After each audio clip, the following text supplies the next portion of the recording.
Welcome to study pieces channel. सभी दोस्तों को नमस्कार। चलिए आज जो 69th बीपीएससी का ऐसे का पेपर हुआ है, तो उसी के ऊपर आज डिस्कशन करते हैं कि किस टाइप के क्वेश्चन पूछे गए थे और क्या अच्छा हो सकता था, तो उसी के रिगार्डिंग है। तो चलिए देखते हैं। तो आज का जो अगर क्वेश्चन देखेंगे हम लोग, तो पहला क्वेश्चन देखिए जो सेक्शन 1 है। सेक्शन 1 में किस टाइप का क्वेश्चन पूछे गए हैं, तो सेक्शन 1 में है science and technology are helpful in understanding the mystery of universe. तो मतलब एक मास तरह से देख लीजिए कि ये जीएस के का अगर सिलेबस अगर पढ़ रहे हैं आप, तो उससे भी आंसर को लिख सकते हैं। तो ये आंसर आप लिख सकते थे, बट वही है कि इसको आप जीएस के पर्सपेक्टिव से नहीं लिखेंगे। जो एक ऐसे के वे जो रहेगा, आपका जो थिंकिंग रहेगा, उस वे में इस आंसर को लिखना है। दूसरा क्वेश्चन अगर देखें, तो improving the agriculture system can support the rural economy of the nation. तो बहुत हॉट टॉपिक चल रहा है अभी एग्रीकल्चर वगैरह का, तो इससे पूछा गया black money economy is the main cause of crime and corruption. क्या ब्लैक मनी मेन कॉज है क्राइम और करप्शन का? तो इस पे आपको एक ऐसे लिखना था। ऐसे जो है आपका 700 से 800 शब्द के बीच में आपको एक ऐसे लिखना होता है, ठीक है। लगभग 7 से 8 पेज अगर कहिएगा नॉर्मली, तो इतने में से लिखना पड़ेगा। फोर्थ क्वेश्चन अगर देखिएगा, तो modern communication revolution has revolutionise the human awareness and communication and technology. अगर यहाँ देखिएगा तो फिलोसफिकल जो लास्ट ईयर जिस टाइप का क्वेश्चन पूछा था, फिलोसफिकल बेस्ड ज़्यादा क्वेश्चन था, तो उस क्वेश्चन को इस बार इतने गया मेनली जो है जनरल पर्सपेक्टिव से जो क्वेश्चन होता है उसी से पूछा गया। बट आंसर जो आपकी डिमांड रहेगी इसके अंदर, आपकी पर्सनल रहेगी कि आपकी थॉट क्या है, इस चीज़ के ऊपर थिंकिंग कैसे कीजिएगा, तो उस वे में आपको आंसर लिखना है। मतलब अगर कहें कि आपके पास कंटेंट होंगे बहुत सारे, इस पे लिखने के लिए बहुत सारे कंटेंट रहेंगे, जिसको आप बस वो है कि आपकी एक वे ऑफ जो स्किल है कि आपने कितना प्रैक्टिस किया है ऐसे राइटिंग करने का, तो उस पर ये डिपेंड करेगा। तो वहां से आप ये सारी चीजें लिख सकते थे। तो एक एज कंपेरिजन लास्ट ईयर का अगर कंपेरिजन करें, तो उसका कंपेरिजन में ये आसान क्वेश्चन था। इस बार का उतना आसान नहीं है लिखना, लेकिन टॉपिक जो कहिएगा वो थोड़ा सा आसान है, ऐसे लिखना आसान नहीं है। चलिए अगर इसी का हम सेकंड सेक्शन अगर देखते हैं, तो इसका सेकंड सेक्शन अगर हम लोग देखें, तो सेकंड सेक्शन में ये कौन कौन से क्वेश्चन है। तो इसमें पूछा गया है current status of women empowerment in perspective of political empowerment. तो पॉलिटिकल इंपावरमेंट के एस्पेक्ट में अगर देखें, तो क्या करंट स्टेटस जो वुमेन का है, रियली में वुमेन इंपावरमेंट हो रहा है कि नहीं हो रहा है, तो इसके ऊपर लिखने। तो अगर बहुत सारे जैसे अभी 108 अमेंडमेंट जो हुआ है इंडियन कॉन्स्टिट्यूशन के अंदर, जिसमें जो 33% रिजर्वेशन जो दिया जाएगा वुमेन को, तो उसकी चर्चा की गई है, जो अगले नेक्स्ट जो इलेक्शन होगा उसके अंदर मिलेगा। तो इन सब पॉइंट पे लिख सकते थे। और भी बहुत सारे जो वुमेन के लिए काम किए गए, बिहार के अंदर जो 50% रिजर्वेशन है वुमेन के लिए पंचायती इलेक्शन में, तो ये सब पॉइंट करके फिर एजुकेशन सिस्टम में। तो यहाँ पर इन सब चीज़ों को लेकर देखिए, यहाँ पर मेनली किस में करना था, तो पॉलिटिकल। तो ये इन सब चीज़ों का एग्जाम्पल देके आप एक आंसर अच्छा लिख सकते हैं। कुछ एंशिएंट हिस्ट्री के भी कुछ पोर्शन को कवर कर सकते हैं। नेक्स्ट है need a need and importance of yoga spiritual progress and physical and mental development. तो योगा के क्या इंपॉर्टेंस है, तो इसके बारे में आप आंसर अच्छा खासा लिख सकते हैं। इसके ऊपर आपको मैटर बहुत ज़्यादा मिल सकता है, ठीक है। नेक्स्ट अगर क्वेश्चन की बात करें, तो advantage and disadvantage of new education policy. अगर ये आप अगर देखिएगा न्यू एजुकेशन पॉलिसी जो आया है, तो उसके ऊपर आप ये लिख सकते थे। तो ये भी करंट अफेयर से अगर आप अवेयर रहेंगे, तो इस टॉपिक पे आप अच्छे से आंसर लिखे होंगे।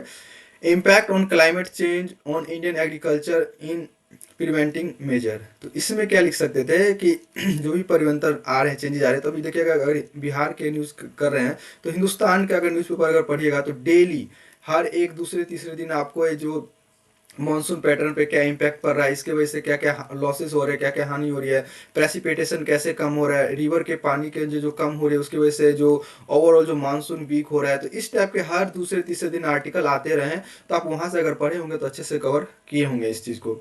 अब आता है मेन इंपॉर्टेंट है थर्ड सेक्शन जो है, जो कि बिहार के कहावतों से रिलेटेड है।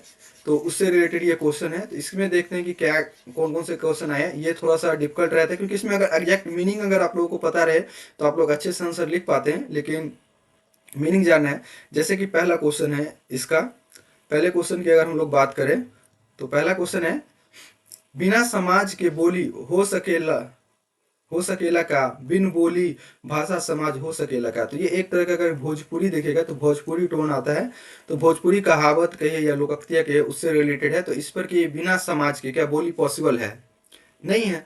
जब तक समाज नहीं रहेगा, बोली क्या होती है, बोली होता है कि एक कम्युनिकेशन होता है, कम्युनिकेट करना होता है एक दूसरे के साथ, कम्युनिकेशन कैसे किया जा सके, कैसे बात हो सके, अपनी बात को दूसरे तक कैसे पहुंचाया जा सकता है। इसके दो तीन मेथड, एक तो आप लिख के कर सकते हैं, एक होता है कि आपको बोल के कर सकते हैं। लिखने की कला तो बाद में आई थी, जैसे हड़प्पन की बात करें तो उनकी स्क्रिप्ट है, लिखी गई है, लेकिन अभी तक वो पढ़ी नहीं गई है, लेकिन बोलते तो थे, आपस में कम्युनिकेट तो करते थे। तो वो किस टाइप से हो सकता है, तो वही कहना है कि अगर जब तक समाज नहीं है, क्या समाज के बिना ये पॉसिबल है बोली होना?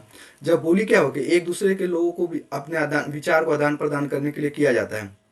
तो इस टाइप के क्वेश्चन है, तो इसमें आप लोग अगर अच्छी पकड़ होगी तो आप लिख सकते हैं कि क्या इंपॉर्टेंट है लैंग्वेज की और आपकी जो सोसाइटी की क्या इंपॉर्टेंस है।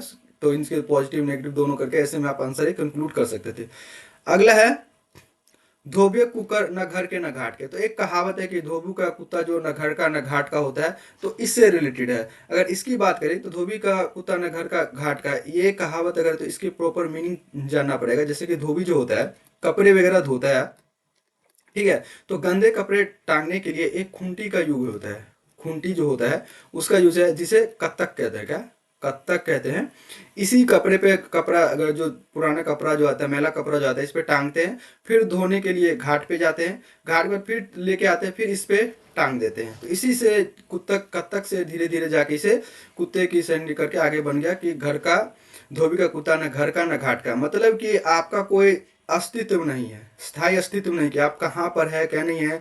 तो इस चीज के लिए ये कहा गया है कि आपका कोई, जिसके दो पक्ष में अगर बट जाते हैं, अगर दो बीचों के लोगों के बात में फंस गए, तो ना आप इधर के हैं ना उधर के हैं। तो इसी में आप ऐसे भी कर सकते थे यहाँ पे, जैसे कि धर्म संकट की बात आती है कई बार कि भाई मैं कैसे करूँ, क्या बोलते हैं कि हम या तो धर्म संकट में पड़ गया, तो कैसे हो गया। तो इन सब चीजों से भी रिलेट कर सकते हैं, ना तो इधर का ना उधर का, कहीं ना कहीं तो जवाब देना पड़ेगा। इसमें से अगर यहाँ पे घर, नॉर्मल घर का एग्जांपल दे सकते हैं। इवन जैसे कि फैमिली के अंदर अगर होता है, फैमिली में अगर मम्मी हो, या अगर आप शादीशुदा हैं तो आपकी गृहिणी होगी, तो उनसे अगर देखें तो उसमें कई बार क्या होता है कि कुछ ऐसी चीजें होती है कि कुछ बात अगर आप बोलिएगा मम्मी के अगेंस्ट, अगर बोलिएगा तो मम्मी आपकी खुश रहेगी, और आपकी जो वाइफ है, वाइफ आपकी नाराज हो जाएगी। ठीक है। फिर अगर वाइफ के खिलाफ कुछ अगर बोल दिए तो वाइफ नाराज हो जाएगी, मम्मी खुश हो जाएगी। तो इसमें क्या होता है कि ना तो आप इधर के हैं ना आप इधर के हैं, दोनों में नुकसान किसका हो रहा है? आपका हो रहा है। तो आप कहीं के ना तो ये आपके साथ इसके पक्ष में है, ना आप इसके पक्ष में हैं, और कोई डिसीजन नहीं ले पा रहे हैं। तो इस टाइप से भी आप एग्जाम्पल दे करके, और भी बहुत सारे एग्जाम्पल हो सकते हैं, वैसे करके आप इस क्वेश्चन को सॉल्व कर सकते थे। ठीक है। नेक्स्ट देखते हैं। तो और भी एग्जाम्पल हो सकते हैं, बस बता रहा हूँ किस टाइप के कर सकते थे। नेक्स्ट क्वेश्चन है, आगू नात न पीछे पगहा, बिना चना के खोड़े गधा। मैंने बिन छना के कूदे गधा।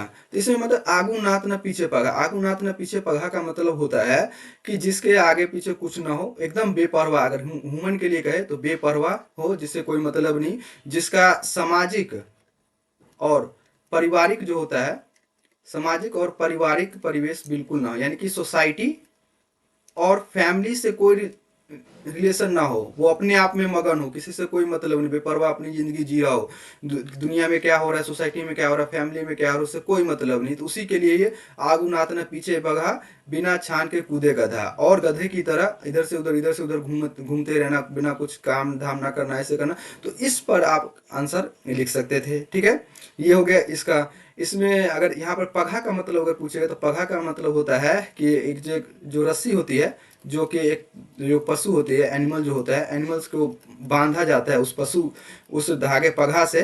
तो इसको किस लिए माना जाता है? तो कंट्रोल करने के लिए, इसको कंट्रोल करने के लिए पगहा बांधा जाता है। तो इसी के लिए कहा गया है। तो इस टाइप की अगर थोड़ी बहुत इसकी जानकारी रहेगी तो आप अच्छे से इस पे आंसर लिखिए। ये थोड़ा सा टफ रहता है कि क्या लिखे क्या नहीं लिखे, लेकिन प्रीवियस जो भी आपने प्रैक्टिस किया है, जहाँ से आपने नॉलेज लिया है, तो उन सभी ज्ञान का यूज करके आप यहाँ पे आंसर लिख सकते थे। ठीक है। नेक्स्ट है, आपका अगर नेक्स्ट की बात करें तो ये है अंधेर नगरी, सॉरी अंधेर नगरी नहीं, अनेर धुनेर के राम रखवार। अनेर धुनेर के राम रखवार मतलब कि जिसका अभी तक एग्जैक्ट मीनिंग तो इसका पता नहीं है, लेकिन जहां तक मैं समझ पा रहा हूँ तो इसमें यह है कि जिसका कोई नहीं होता है उसका भगवान होता है। भगवान इन द सेंस कि राम, जिसका कोई रखवाले तो उसके राम रखवाले हैं। एक गाना भी है हनुमान चालीसा, अगर पढ़ेगा तो उसके अंदर हनुमान चालीसा के श्लोक भी है, तो उसी में क्या है कि राम रखवारे हैं। तो वही कि जिसका कोई नहीं होता उसके भगवान रखवारे होते हैं। तो इस पे लिख सकते थे, इसमें बहुत सारे पॉइंट आप लिख सकते थे कि आप कर्म अच्छे करते रहना चाहिए, सोसाइटी, समाज, देश, कंट्री, इन सब के लिए डेवलपमेंट करते रहिए, आप उसके लिए अच्छे से विचार कीजिए और आगे अपने कर्म यानी कि ड्यूटी पर अपने ड्यूटी को फोकस करते रहिए। इन सब चीज़ों पे करके आप एक अच्छा सा आंसर लिख सकते थे। थोड़ा सा टफ होता है लेकिन आप अच्छे आंसर इसमें लिख सकते थे। चलिए आज जो एग्जाम दे के आए आप, ऑप्शनल के पेपर लगभग सभी को 20 के बाद होंगे। 20 तारीख ऑप्शनल का पेपर है, तब तक आप लोग ऑप्शनल की तैयारी कीजिए और अच्छे से। और जैसे ही 69th का जो मेंस का कॉपी आता है चेक होके, तो मैं आप लोगों के साथ शेयर करूंगा कि कहाँ पे किस तरीके की गलती नहीं करनी है और क्या अवॉइड करना चाहिए। तो ये सारी चीज़ें हम बताएंगे नेक्स्ट वीडियो में। तब तक के लिए जय हिंद, मिलते हैं नेक्स्ट वीडियो में। जय हिंद।